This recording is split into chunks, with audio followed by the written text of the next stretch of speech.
Hello and welcome to the Raptors Show, powered by DoorDash on Sportsnet 590 The Fan. I'm your host, Win Liu. Alex is not here because it's Wednesday. A reminder that we are back in the studio and streaming live once again on Sportsnet's YouTube channel, Monday to Friday between 2 and 3 p.m. Hello, people watching online. Hey, it's time to talk about Goran Dragic, who was most recently pictured at the Heat facility once again, this time wearing a 10-day shirt, which you're like, what's the significance of that? Well, actually, that day, he was pictured with that shirt. It was 10 days exactly to the day of the trade deadline. So we have political prisoner Goran Dragic just holding out down in Miami. Anyway, so what's the latest with Goran? You know, I wish I had a ton of detail. It's interesting to me. You know, I was talking to people from Miami, and you know, they don't really know. Like, there is a bit of confusion out there, and I am a little empathetic towards the Raptors. I think, you know, they've been, you know, there was some reasoning behind why Goran came here and didn't really fit in, didn't quite perform. There was a reason why they were willing to, you know, kind of do what they've done, right, is keep paying them to not be here. And, you know, they can't really say why, right? Like, it's a private, personal matter, and that's what they're sticking with. You know, and I heard at one point that Dragic might not even play this year. Like, he might just sit it out because of rules, like the buyout rules and all that. He can't even go back to Miami, for example, and play this year if he wanted to. And he might sit out this year and just play, you know, sign with Miami again next year. But, you know, I was talking to some people from his camp, so to speak, last night, and he's, you know, if he can latch on to a team that he thinks can win, he's ready, he's willing, he wants to. And so it's really just, you know, we're down to, I guess, 8 days to find out if, you know, how the Raptors want to use that contract in some kind of transaction. And I would say there is some pressure on Masai Ujiri and Bobby Webster because the optics haven't been great. And I think they've done a solid. They've kind of swallowed this a little bit. I mean, they've been pretty, they've kept everything confidential, which they've been asked to do.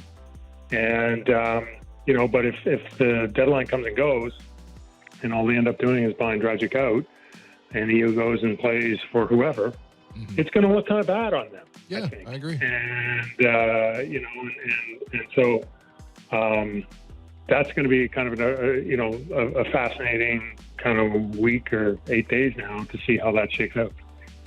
Absolutely. And I guess the latest is that the Raptors are willing to attach a first with Goran. That's essentially what I would say probably the main package that they're shopping around, right? And that gives you, $19 million in expiring contracts, plus a first-round pick. Like that, you should be able to get someone decent there. Yeah, I think so. I mean, it's going to be probably going to be a mid-first-round pick just outside the lottery. That's fine. And, you know, and so, you know, I think from the Raptors' point of view, if they can turn that and that salary number into, you know, a pretty good player, or maybe even two players. And I think if the way this team is sort of shaking out, like, you know who your top 5 or 6 are, right? Like, you'd have to be a pretty exceptional trade to dislodge that. Yeah.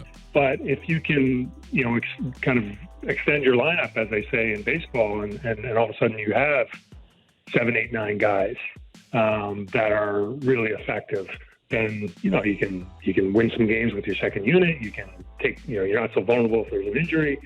You can take the load off.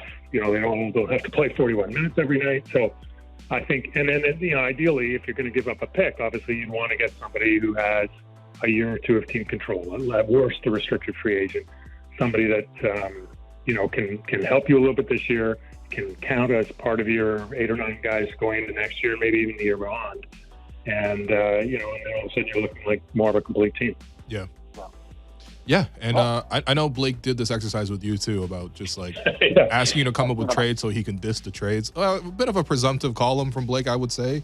Why would you ask us to do this? Just so that you could just shoot them down? But well, and also, I found his email a little bit, you know, I'll just have a little fun with it. Yeah, let's see exactly how much fun you have.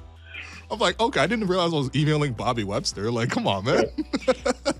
Anyway. But I would say doing that, like, man, there's the two things I took away from that exercise coming up with some trades was, one, man, the Raptors are just short on quality players to add into. Yeah. To attach, right?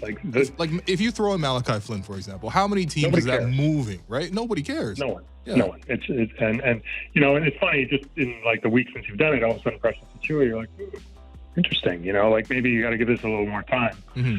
But rising star, baby. Yeah. 3-point specialist in the fourth quarter.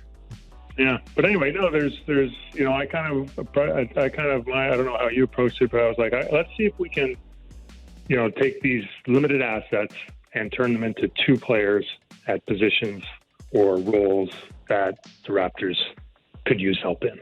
That was sort of my guiding light. Yeah, and ultimately, we have about a minute left. Like, if you're gonna say the Raptors are gonna try to upgrade one position in particular, if they could choose, like, is it center or is it the third guard? Because I think both those are the most clear, obvious weaknesses for me.